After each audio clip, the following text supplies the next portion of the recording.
Thanks to CuriosityStream for making this video possible, which now comes with Nebula for free. Link in the description below. If there's one good thing about 2020, it's that guitars are making a big comeback in mainstream pop music. Today we're doing a production breakdown of the song Mood by 24K Goldn featuring Ian Dior. Today we're mostly going to be focusing on the main guitar loop, but if you're interested in a follow-up video, maybe going through some of the drum production or further into the instrumental, let me know in the comments. I'm going to be doing a whole bunch of these, and I definitely want to be making videos that I know you guys want to see. The song opens with a guitar hook that lets you know immediately what song you're listening to. If you're skimming through the radio or a Spotify playlist, you know exactly what song it is just by hearing a few notes. And that's kind of the point. I mean, it catches you right away and it makes you want to keep listening. The guitar tone itself is really cool and clean. It's got an eighth note delay and not too much else. It's pretty straightforward. I hear a few layers that we'll be going over piece by piece, but an easy way to describe what they're doing is just splitting up the chord. We have the roots and some of the bass notes on one track, and then some of the higher notes filling out the chord on their own track. This is a great way to track guitars for a few reasons. One, it makes it a little easier to play and you can kind of count on getting cleaner takes. Another is that you get less string noise because each drum doesn't have to span multiple strings. You don't have to worry about muting the strings you're not playing because each track's only going to be recording 1 to 2 notes at a time. Now, as a producer, the main benefit to splitting up the notes of a chord is being able to fully control them in the mix. If we had just played the full chord and recorded them on one track, we'd be locked into the balance of the notes within the chord based on the output of the pickups in the guitar. But when we split them up, we have a couple of notes per track and we can easily adjust them using volume. Rather than trying to go in to make micro EQ adjustments, we can simply lower the bass notes and let the upper strings take the lead, or vice versa. Alright, so I'm using Pro Tools, but this is definitely not a Pro Tools only tutorial. You'll be able to apply these techniques in Logic or Ableton or whatever DAW you're comfortable in. So let's check out the original.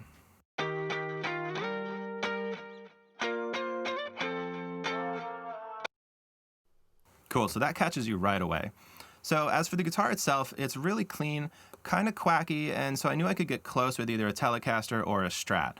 Now, my Telecaster is heavily modded, it's got some beefy pickups in the bridge, and so I pulled out my Music Man, the Valentine signature model, which tends to sound more like a Telecaster than my actual Telecaster. But I felt like I had to really work with the EQ to get it to sound close to the original sound, so I ended up swapping guitars and going for the Strat, because I wanted to be closer from the source. So this is a 62 American Vintage reissue, and right off the bat it sounded great. So when I'm trying to figure out a part, I'm really focusing on one note at a time and listening to how it moves. If you focus on the root note here, you can hear it plays 3 times and then slides up from there. So let's take a look at how we would play this on guitar. So we're going to start on the 6th fret of the A string, play that 3 times, and then slide up to the 10th fret and play that twice. In the second measure, we slide up again to the 13th fret. We're going to add a 5th to that note on the 15th fret of the D string, play that 3 times, and then we'll slide that whole shape down to the 8th fret and play that twice. So it's a combination of 3 notes, 2 notes, 3 notes, 2 notes. So the second guitar part is more of the melody. It's probably the part that our ear latches onto and follows, while the first guitar part is more of the foundation. It makes up the weight of the chord. So there's 2 ways to play the next part. One is on the B string and the other is on the G string. And I chose to do it on the G string because it's a little bit thicker of a string, and so the sound was nice and round. The only trade-off there is you have to play it really high on the neck and the frets get a bit smaller, so you have to really nail your slides when you're moving from note to note. So we're on the 12th fret of the G string. We're going to play that twice, then slide down to the 10th fret and play that once. Then we have a big slide up to the 15th fret. Next, we have 3 notes that we play one at a time, and they're really quick. They're going to go 15, 17, 19. Then we're going to slide down to the 14th fret and play that twice. And if I'm moving too quickly, feel free to pause and go back over that section a few times. I don't want this to be too much of a guitar tutorial. I want to focus more on showing you how these sounds are made, but in this case it started on a guitar and I figured I'd show you how to play it. It also helps to train our ears a bit to really just break down each part note by note. Cool, so I'm going to show you the original, and then I'll immediately play you the finished product and we'll go through piece by piece how we got there.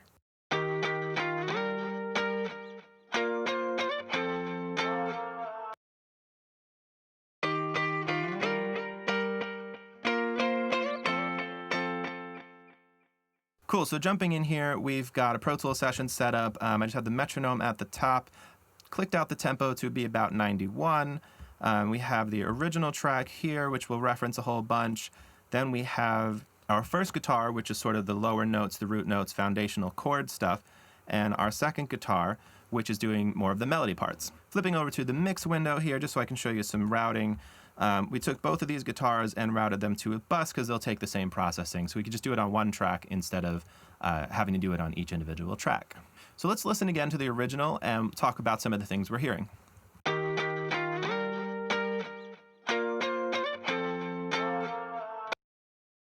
Okay, so the first thing I'm noticing is the guitars are very clean, like we talked about. There's not too much going on, but this eighth note delay is what gives us a sense of space. They're not really using any reverb here because that would wash out the sound. The guitars are still nice and tight. They feel close, but this little bit of a delay gives a sense of space, and it's really cool. There's not too much of a feedback on there, and we can see here that as this chord decays, it's pretty much all the way out by the time this chord starts again. So there's maybe 3 decays on the delay, and we can hear that it keeps it nice and open.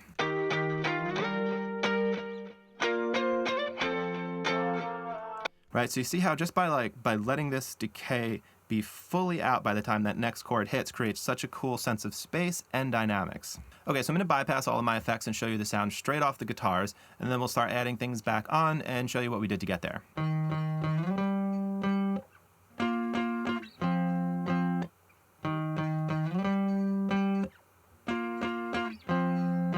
Cool, so that's just the sound off the Strat. It's pretty plain, but it's a good sounding guitar. Now we're going to add an amp simulator. In this case, I'm using Amplitude 4. I'm using a Fender Twin Reverb here. I have the actual reverb down all the way, again, because we're not using any reverb on the guitars. We're going to use the delay. So the reverb is down. Everything else is just pretty standard, just to get a nice even tone. The volume's at a point where it's not driving the amp to create any distortion, so we're keeping it nice and clean. Also, to tame that distortion, I'm using a compressor before the amp, so that anything that might have hit the amp too hard gets compressed. It also gives us some of that cool, really punchy attack that I'm hearing on some of those notes. So then if we switch over to the rack, here is where we have that eighth note delay. I have the filter turned down just a little bit, taking off some of the high end, and this is only affecting the delayed sound. So we're filtering the delay, gives you kind of like a cool vintage tape kind of delay sound. And the feedback is pretty low, and that's what makes sure that it cuts off in time and doesn't wash out the sound too much. So let's hear what each thing is doing. I bypassed the compressor and the delay, and we're just listening to the sound of the amp turn on.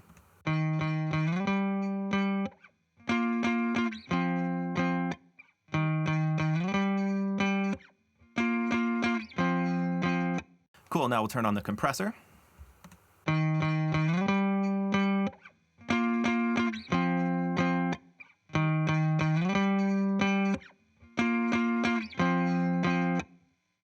So that's a subtle one. It's not doing too much. It's more just an extra layer of control, but maybe we get a little bit of volume there, but we shouldn't notice too much of a difference in the sound.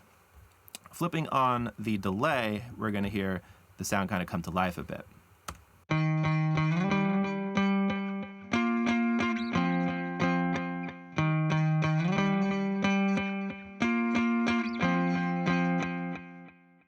Okay, so we got the same processing on the second guitar, so we don't have to walk through that again, but let me play you that in solo, and then we'll hear them put together.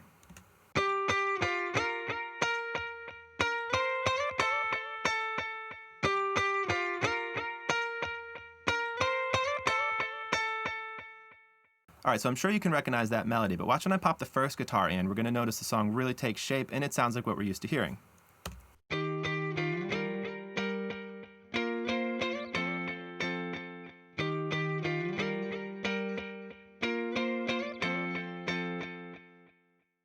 Cool, so next we have some bus processing. Now, it's very simple here. I have an EQ followed by a compressor. So I've just been using the EQ to kind of rapidly switch between the original and our remake and just make some fine-tuning adjustments to get them sounding a little bit closer. The compressor I was using for a little bit of that extra attack that I'm hearing on the original. So I'm filtering out a little bit of low end. I took a little boxiness out around 373, gave a gradual boost to the upper mid-range around 1500, and then all of these little tiny cuts here is just being kind of nitpicky. The Strat can be a little ringy because of the springs built into the instrument, and so I just like to pull some of those things out, some of those annoyances, and again, just trying to get us closer to the original. So let's bypass this. We're going to play our remake once more, and then we'll switch the EQ on and off.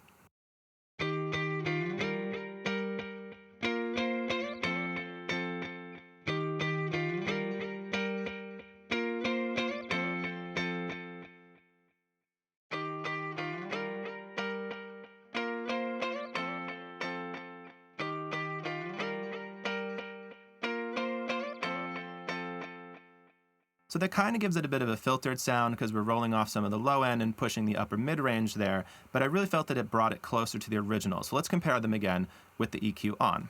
Here's the original.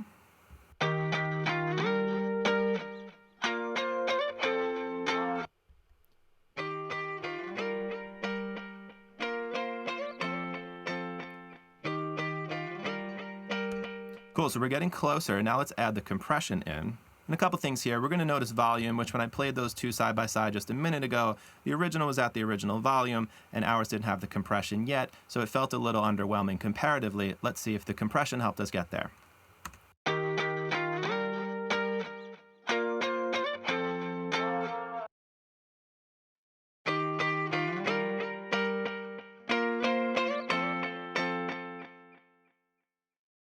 Cool, so hearing them side by side, I'm really happy with where this ended up. I think we got really close with the sound, and we took the time to go back and find the right instrument and build the sound up from the source. Now, for all you producers at home, I highly encourage you to break out the guitar and see how close you can get following along with this tutorial. If you don't play guitar, I'm going to leave a link to the project files here so that you can pull these in. You'll have the direct guitars that I recorded here, and you'll be able to follow along at home. If you found this video helpful, I highly recommend you check out Nebula. Nebula is a platform that my creator friends and I have teamed up to make where we don't have to worry about demonetization or algorithms, and we're so excited to be partnering with CuriosityStream. It's a place where we're really able to experiment with the types of content we make, and it's all ad-free. Nebula is home to some of YouTube's top educational creators like Thomas Frank, Legal Eagle, and it lets us collaborate in ways that wouldn't always be possible on YouTube. So what does that have to do with CuriosityStream?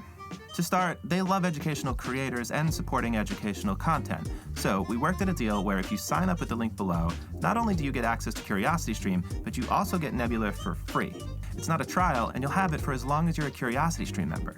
For a limited time, CuriosityStream is offering 26% off their annual plan, which comes out to less than $15 per year, and you get both CuriosityStream and Nebula, which, if you're into educational content, that's pretty much the best deal in streaming. I've been making my way through Dream the Future, which is a series on CuriosityStream about what the future will be like. They've got episodes on everything from food in the future to art and entertainment, and the one that I'm most excited to dig into is music of the future. It shoots us into the year 2050 to show us how robots and AI might impact how we create and collaborate as musicians. So while you're inside, you might as well be soothed by David Attenborough's voice, watch Chris Hadfield float around in the space station, or watch Tom Scott torture your favorite YouTubers on Nebula. So if you click the link below, you'll get both CuriosityStream and Nebula for 26% off, which will only set you back about $14 for the whole year, and it's a great way to support my channel and educational content in general. Alright guys, so that wraps us up for today. Like I mentioned before, if there's a song or a part you want to see broken down, let me know in the comments below. If you enjoyed this video, please give me a like and a subscribe. That really helps me out with trying to grow this channel. Also make sure that you guys get a heads up when the next video comes out, and I will see you there.